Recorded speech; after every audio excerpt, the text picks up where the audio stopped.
Hi, and welcome back to our program. So let's continue our conversation with Aske. So we were talking about the women's shelter and your involvement. Yeah, and as I was just explaining before, we had to do a lot with a lot of women. But these women also brought a lot of kids. And all the kids began to come. And then at some point we had teenage boys. And not only teenage boys, but unaccompanied, which means they had no parents, no guardian. And if there's something that's not a good idea, it's to have hormone-filled teenage boys together with women who need space for men and small children. And what especially is not a good idea to have these unaccompanied teenage boys who live in a place called the jungle, which is called the jungle because the jungle law rules. It's survival of the fittest, of the strongest. So a lot of these kids and teenagers, they had the knife of their lives ready to protect themselves. So you see, if they became fighting or anything else, it could be very dangerous and not good for the other people. So we quickly realized we had to do something else for them. And these kids, like they were troubled. Like I was really tested on my ability to love everybody, right? Because some of them was not good. But we also found out why they was not good. Found out that they were runner boys for some of the gangsters. There was a lot of gangsters and smugglers with weapons. Smuggling is big money. And also some of these boys were used as dancing boys. And for you who read the Calais Del.2's book, The Kite Runner, or seen the movie, you'll know what it is. But I can tell you also that it's when teenage boys get dressed up in dresses and makeup and then have to dance for these gangsters, and then these gangsters choose one of the boys, and then I would say the viewers can guess for themselves what happens next. So they were troubled, right? And they were also given drugs and stuff. So we had to do something else, and what we did was we built a little shelter in the size of a container, and I started just being there by myself, having to do with 10 or 20 boys, and then two British men came and said, we really want to help you. And I said, great, then we can start doing something. And we did two things. We did a tracking system and we did activities. And activities was simply stuff like sports, like doing football. Because it showed that it was very hard to get in contact with these boys, because they didn't just walk with you down to the nearest youth center, because they didn't go with. They didn't trust? No, and that was probably a good idea. They didn't trust strangers. But when we came with 20 boys in the newest football gear, and we had rented the newest football lane outside of the refugee camp, and we were adding them out of the refugee camp to play football, things started going quickly fast. And in 1 month, we've gone from 20 to 100, and then from 100 to 200 to 300 unencumbered kids. We were 3 guys taking care of 300 How? kids. That's exactly how, right? And we had the small shelter. So the only thing we could do to kind of have like an overview of these guys and how they were living was doing a tracking system. And I'm saying tracking system, not like GPS or anything. It was just like writing down the names, where they live, blah, blah, blah. But most importantly, their emotional status, because if they were away emotionally but suddenly changed, we could see it, and we knew something had happened, and we need to work on this boy especially. And that's how could you keep track of everybody? Like it was 300 or 3. Yeah, well, it's hard. Super stressful. It's hard. You don't see everyone every day, and maybe somebody leave and somebody not, but you try. And of course, it was not every 300 going every day, but it was a core, like maybe a 50 or 100 or something coming every day. But then you ask them about the other guys, and and that's how you do it. But it was hard and everything. But you know what? It was also one of the most beautiful experiences in my life, because taking these boys out to the sea, making a fire, and just laughing. It was amazing. Like, how can you laugh in such a situation, right? And I actually asked them, how can you do that? And they told me that, well, I survived yesterday. I survived today. I don't know if I've survived tomorrow. And right now I have a bit of food in my stomach. I have good friends around me. I have a tent to sleep in. So why not enjoy today? This was so simple. And you know what? These people, even though my tent also got broken into with knives and I got holden up and there happened bad things there in the camp, even though I felt more secure and more like connected to this refugee camp because of these people who would also invite you in their tents and give everything they had, even though they had nothing, right? Than being in the city of Calais. Because the city of Calais is actually the best example of the troubles Europe is going through, both with financial crisis, with the industry that moved to the east. So people lost their jobs, right? Actually, before it was the biggest communist city of France. Now, it is one of the biggest right national cities. And you can see posters of Marie Le Pen everywhere, right? Who is a right national leader. And it has also become the third poorest city of France, right? So there was no hope there. It was very terrible, and also dangerous things happened there. People got kidnapped, like refugees got kidnapped and killed. And even for us volunteers, it could be dangerous. Like I had one of my volunteers who a Friday night got to a bar. He had worked all week, he needed a beer and so on. He got to talk with some people, and outside they got smoking, and then they asked what he was doing there, and proudly tells him that he is working as a volunteer, right? 2 seconds, he get knifed down. So things was hardcore, right? And therefore I felt more, it was safe for me to go through Calais. I'm not saying it was unsafe, but you had to think about it. At least in the night, yes. It was. Yeah. It's not like a crazy city, but there was some people there that was dangerous. And the same way in Calais, right? In the refugee camp, that was unsafe, but it was safe. You know what I mean? So therefore, I felt better there often. Yeah. So your routine was kind of to stay at the refugee youth center that you founded, and working there mostly. Yeah. Yeah, and then at some point I got a girlfriend, an English volunteer, and she built a big community tent with a oven and stove and wood as a floor, so you didn't sleep on the ground. And there we took people in at night that had no way to sleep, and also fed around 200 people every morning with food. So it was all the time. At some point, obviously, I had no energy because I was working all day with the kids and then all night. So yeah, energy and money-wise also going down because I was using my own money. I was going to ask how, if you were getting support for somewhere, did you got involved with an NGO that was helping you? How did that? Well, at some point we did, but in the start it was just my and the other guy's money. And it actually turned very dark after the first terror attack in Paris. Most of us remember, I think it was around October, November 2015. And everything changed in Calais. Because the next day, from maybe counting 3 police cars, I could count 54. 54. And it was the big police cars, right? And riot police everywhere, shields, masks everywhere, right? And they started shooting gas canisters into the camp every day as a punishment for when people tried to jump the lorries or cars or whatever to try to go to Calais, which was dangerous, but this shooting gas canisters in the camp was also dangerous. It was tear gas, obviously. I think things just turned dark, and one night, a week after the terror attack, exactly same time, I wake up because the fucking camp is burning. The whole camp is burning, right? We just have to get out and take people out, burning tents and so on, and it continues. Not this fire, but a fire starts every night for a month. So I'm totally breaking down, and I had no hope for us to continue. Because no money. Causing that? Who knows? The first fire, I have my doubts, right? And maybe also a bit, what do you call it? I have my thoughts of who it could be.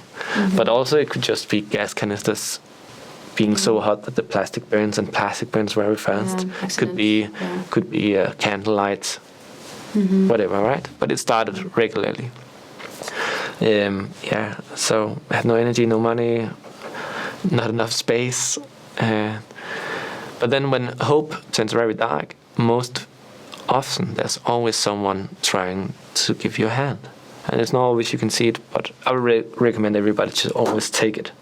Not be too proud, always take the help. And if nobody's reaching, then reach yourself, because you need it.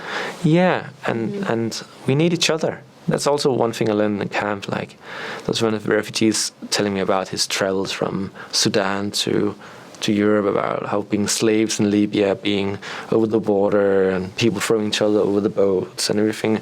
And his point was that you cannot survive without friends. Because who got thrown over the boats? Was it the people who were there by themselves, or, right? And you need friends to survive. You need a hope bigger than yourself to survive. And we needed hope. Well, it was needed friends, right? And we all do that. And to my luck, people helped me. And there was a lady who had a farm outside of Calais, and she told me that I had to come over to her to rest. I did that.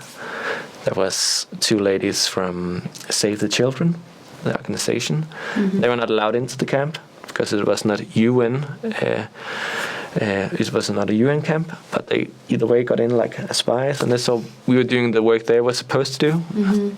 So they followed us for a long time, and then they actually funded us and helped us. And they come an English woman with 20 workers from England, and they built us a new center for the boys. So things turned good, right? And got clean water, got toilets, and we started to continue. But then in 2016, in the late winter, start spring, the mayor decided that everything had to be, demolished, right? Why did he say that? Was it out of the blue? No, there have been a lot of talks about it. Nobody think that camp was a good idea, for starters. The thing there was no alternative. So there was no plan for the kids, for example, and so on. And we actually took them to court. And in the end, we found out that we won and lost. Because either though they didn't have any plan for the people, they decided that half the camp had to be demolished, but the other half had to stay. And I think there's no logic here to find, but it was just like a symbol. So we had to move everybody from one side to the other side of the camp.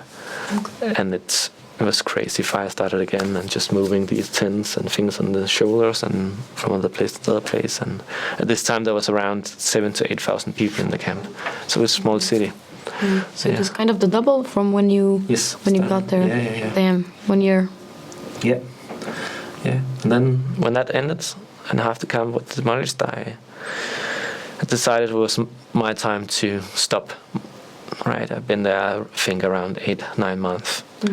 And with my girlfriend, I traveled to England, but couldn't find rest. Probably had PTSD and couldn't stay with her because I was not in a good state, waking up every night screaming and also hurting myself and being angry. And it's not a good way to be with a woman. So I traveled to London instead and stayed there for a while, being with artists and activists.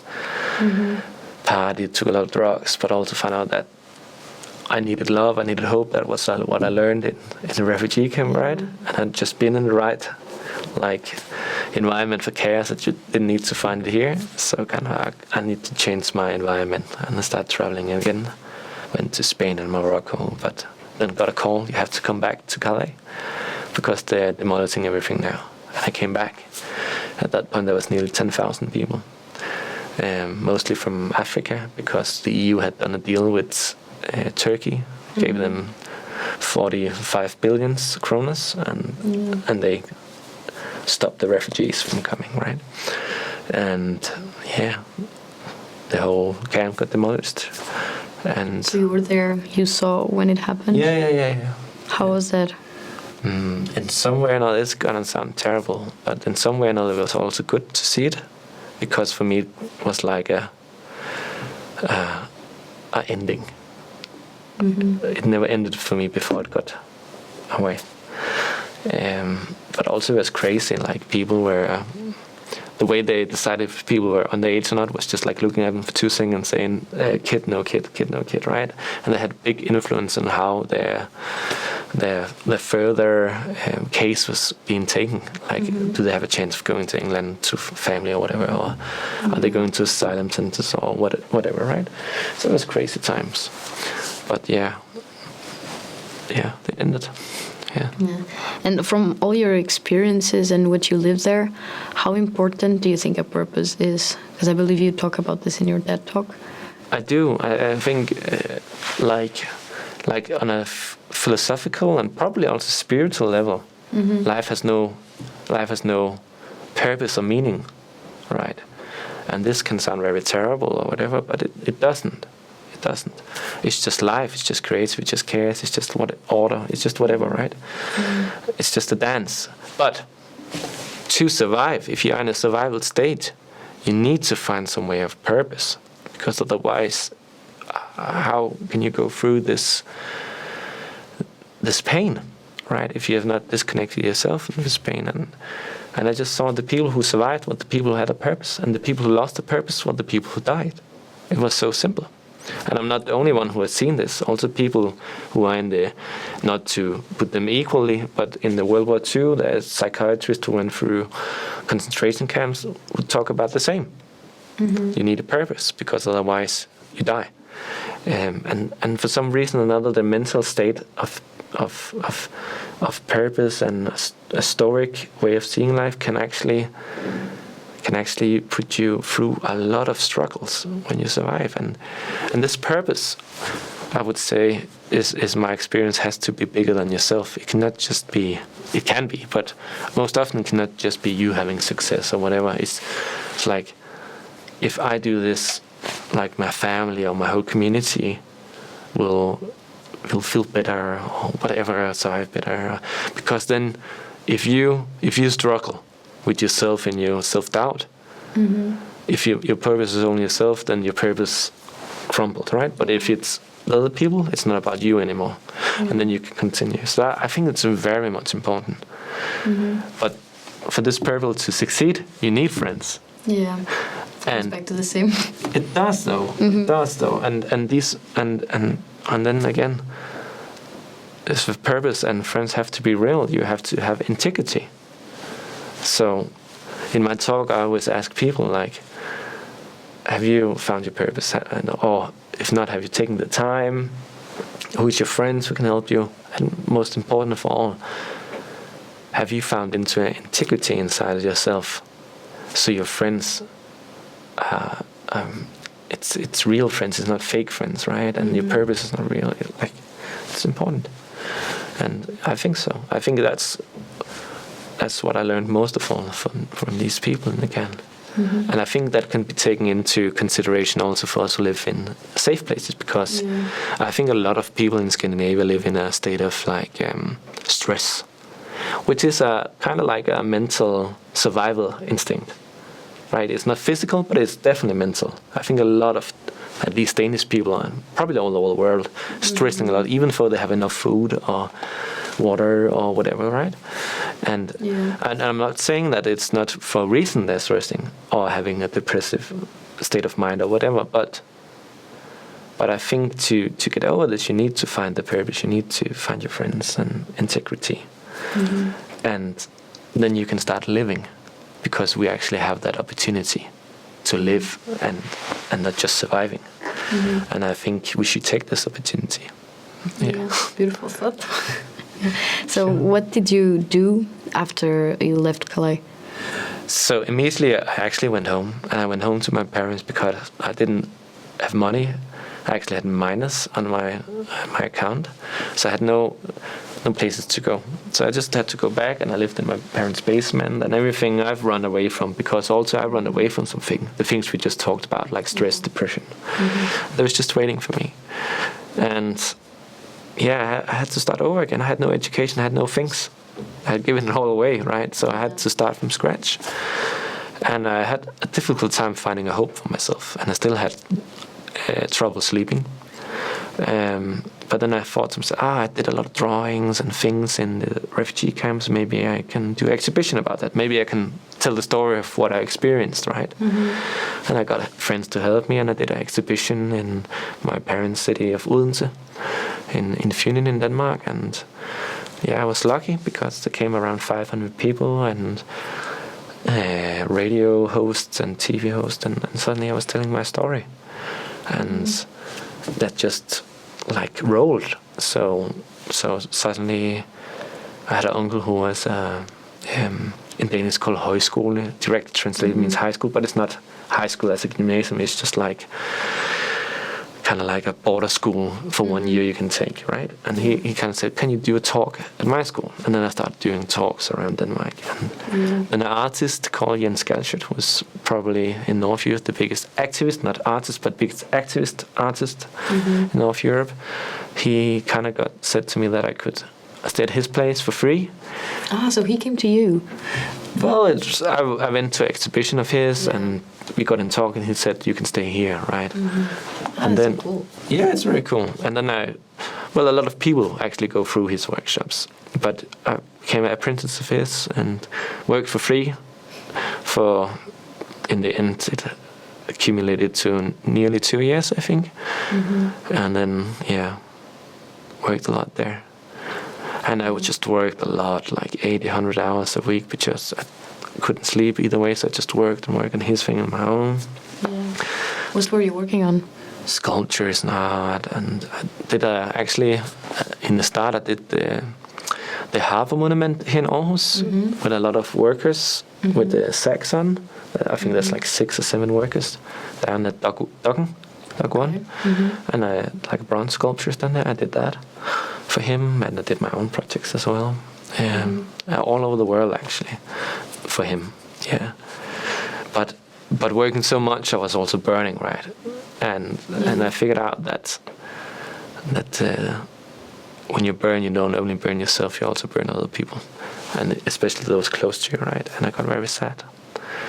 But that was good because I went from nothing to angry on the world, because after the refugee camp I was very angry.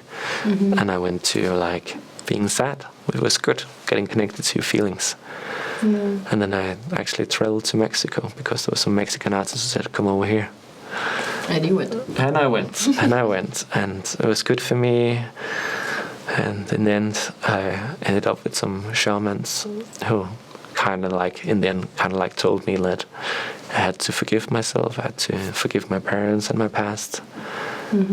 So I went home and tried to say, I forgive you, parents. I thought to myself, yes, bonus. And I rented a big atelier in Langeland and worked there for a month until I realized this is stupid. This is not how you do it, because I was just painting and angry again. I was like, maybe it's actually time to start talking.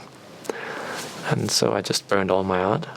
Burned everything. Yeah, because it was reminding me of darkness, and I needed to start over.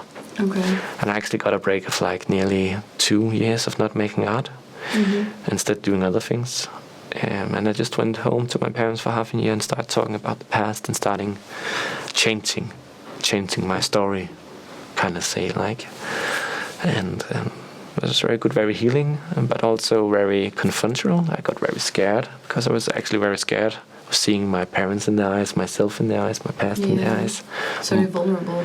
Yeah, and I figured out actually I was more scared of that than giving all my stuff away or being a burning refugee. It was super scary. And and I just figured out that I don't need to be in this survival mode. I need to start living, and with this living also come healing, right? And no fighting anymore. I need to start healing, and so it just changed my life. Starting doing all this woke shit like doing yoga and meditations and eating differently, but it helped. It actually helped. And I had done all the shadow work of psychology and looking into myself, art therapy and all that. And now it's time actually to start living and be happy, right? And of course it still goes like this, but like it doesn't go like this. And it's good, and you start building a fundament. And that's what I did. Yeah. And are you still working with the same topics? Like I still do talks all around Denmark, I think this year, even though we had COVID. I think this just the last 4 or 5 months I've done 30 talks around Denmark. Yes, around Denmark. So I still do a lot of talking. I've not done directly work with refugees because I think, to be honest, it was too hard on me, and it was so intense. So the only thing I do is awareness, and then talking with people, and to raise awareness is also very important. Yeah, for sure, and the awareness I do now, like in the start when I did the talks, they were very much about like political stuff, and I scraped that away at some point and thought to myself like, if it needs to be vulnerable, it needs to also be about myself. It can sound a bit narcissistic, and of course it also is, but also it's about showing the emotions and making the viewer look through my eyes, and then it becomes more personal and it becomes more real, and you don't push away the people who maybe have a different political opinion, but they get to see as well as the others, and then they can make their own opinion about things. And for me that was very important, because I could not stand as like having the right opinion about things anymore, because it's so complex. But I think at least it's important for people to know what they can learn from these people, but also to see the story as they are, and how real they are, and how real this whole thing is, because it is terrible. And it's also connected to how we lived and climate change and all the big subjects. But yeah, so in that way I do it, but not directly. Okay. Yeah. And you also gave a TED talk called "Surviving the Jungle," if I'm not mistaken. Yes. How did that happen also? So that was actually a very funny story. So I sometimes do these free talks where I just like rent a place or do, like I did this in Aarhus also like 2 months ago in a Café Mellemfolk. And I did that in Odense as well at something called Teater Momentum. And I did it one in Danish and one in English together with actually I think it was Save the Children or Red Cross, I don't remember actually. I think it was Save the Children, and refugee what's it called in English, a refugee organization in Denmark, right? And after talking the English one, a guy come over to me and asked, what is the next step with this talk? It's been amazing. I never sit for 2 hours and just listened. It was amazing. And I said, well, I don't know, could it be funny to make a TED talk? And I laughed, right? And he said, that's funny you say that. I'm one of the bookers for TED Talks in Denmark. And what are the odds? I don't know. So that's how it happened. Yeah. Oh my, and how was it? Like, did you feel like you reached more people? Was that kind of the goal? I don't know. Like, it was very fun to do, and also your storytelling becomes much better because you have this team helping you, and I saw my story in a new way. You know how I wanted to be more personal. It helped me to do that, to see it in a new perspective, and you learn some techniques and you practice for 2 or 3 months, right? Because you want to do it well, right? And it was great, and of course, like to have that TED mark helps a lot when you have to sell your talk to other people. It's a quality mark for some reason. That's great. Okay, so we actually ran out of time again, but thank you so much for coming and sharing all your experiences with us. It was a pleasure to hear you. Thank you, and for having me. Yes, and thank you so much for staying with us. See you next time.